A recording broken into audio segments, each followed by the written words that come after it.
Buying, and now you want to be a businessman. You've been working 9 to 5. You now want to move on to the next, which is you want to be a businessman.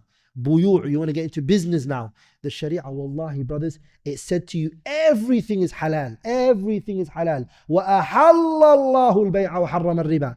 But then there's only 5 things that you need to stay away from. Imagine that, just 5 things.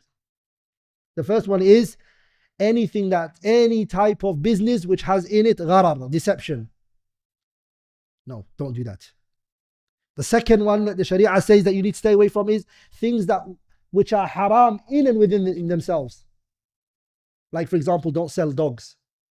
You're not allowed to in the Sharia. Bay'ul kalb is not allowed. Also, the money that comes from prostitution is haram. You're not allowed to. You cannot sell alcohol. You cannot also sell corpse, dead animals, and etc. You're not allowed to. You're not even allowed to sell blood. You're not allowed to. The third one then is things that are prohibited at a particular time. At this particular time, it's prohibited. For example, you're not allowed to sell weapons at a time Muslims are fighting. You can't say, I'm selling them weapons, man. And you know they're killing each other. You're not allowed to. Bay'u silahi fil fitna.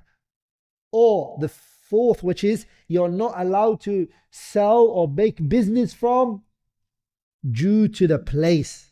Like the masajids. You're not allowed to sell and buy in the masajids. You're not allowed to. Some people, sometimes they get carried away and they use their phones to buy things whilst they're in the masjid. Be careful.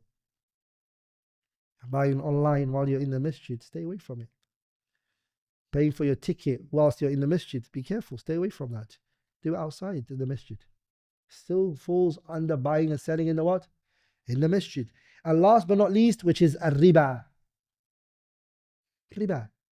If you look at all of those business, do you know why Allah Tabarak wa Ta'ala prohibited it? Every single one of them is because it's going to affect the relationships of the people. All of those businesses can affect the people's relationship to one another.